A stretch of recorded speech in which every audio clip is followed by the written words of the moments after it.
Assalamualaikum warahmatullahi wabarakatuh. Perkenalkan, nama saya Maulida Nabila, NIM 200304129. Baiklah, di sini saya akan menjelaskan UAS pengantar manajemen. Materi yang pertama yaitu delegasi, tanggung jawab, dan kewenangan. Delegasi, tanggung jawab, dan kewenangan. Ada dua pandangan yang saling berlawanan mengenai sumber wewenang. Yang pertama, teori formal atau pandangan klasik menyatakan wewenang adalah dianugerahkan karena seseorang diberi, dilimpahi, diwarisi hal tersebut.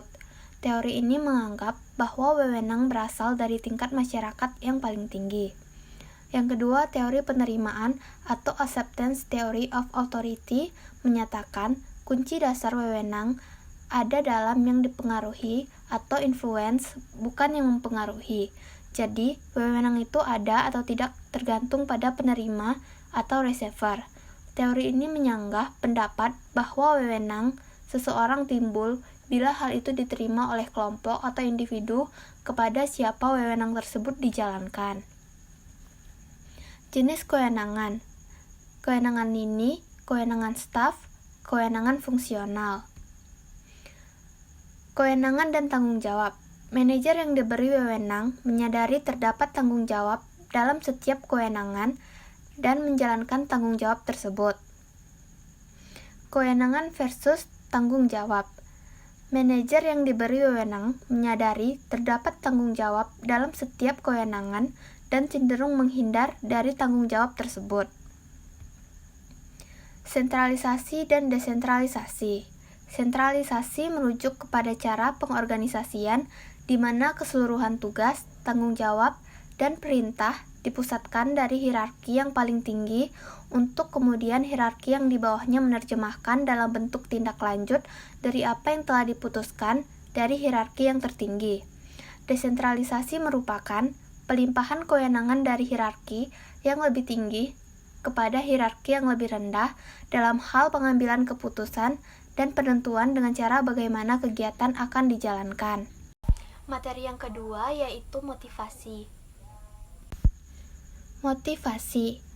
Pengertian motivasi. Friends and Raven, motivasi adalah sesuatu yang mendorong seseorang untuk menunjukkan perilaku tertentu. Motivation is the set of force that cause people to behave in certain ways. 5 perspektif kontemporer mengenai motivasi. Yang pertama, perspektif kebutuhan atau need perspektif. Yang kedua, perspektif keseimbangan dan keadilan atau equity perspektif. Yang ketiga, perspektif pengharapan atau ekspektasi perspektif. Yang keempat, perspektif penguatan atau reinforcement perspektif. Yang kelima, perspektif penyusunan tujuan atau goal setting teori. Perspektif pengharapan mengenai motivasi. 4 asumsi dasar atau Needler dan Lawler.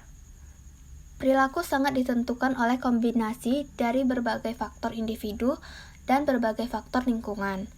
Perilaku individu dalam organisasi senantiasa ditentukan oleh kesadaran dari keputusan setiap individu.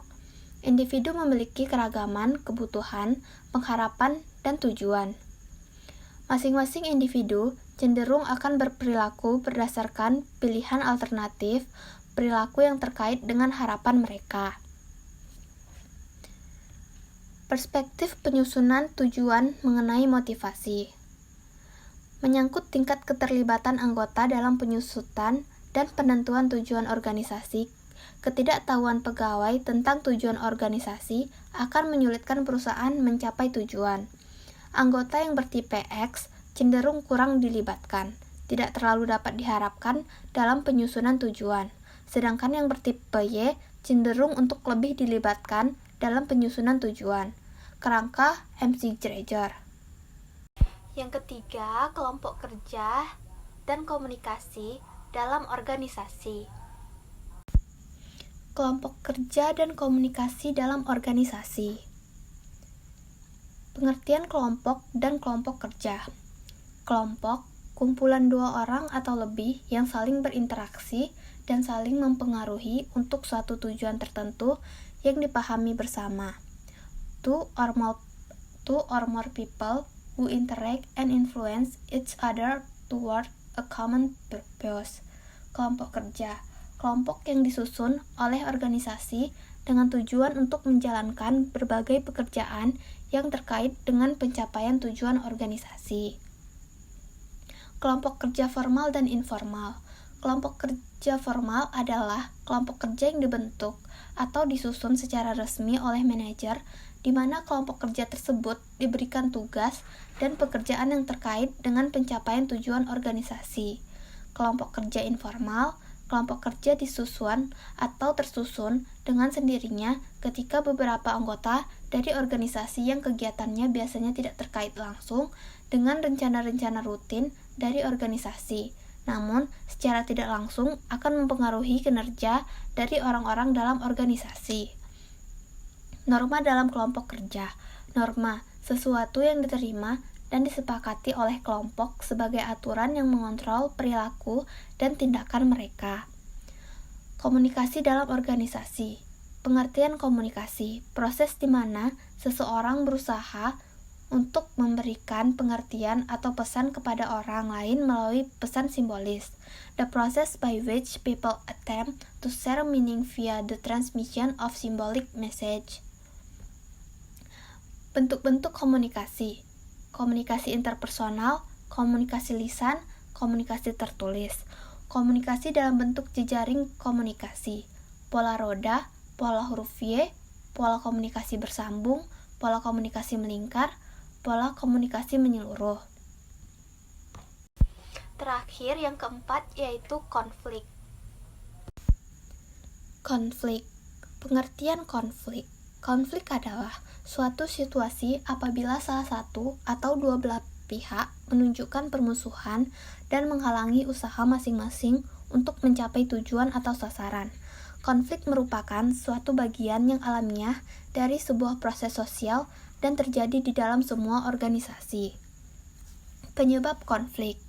Yang pertama, faktor manusia. Ditimbulkan oleh atasan, terutama karena gaya kepemimpinannya.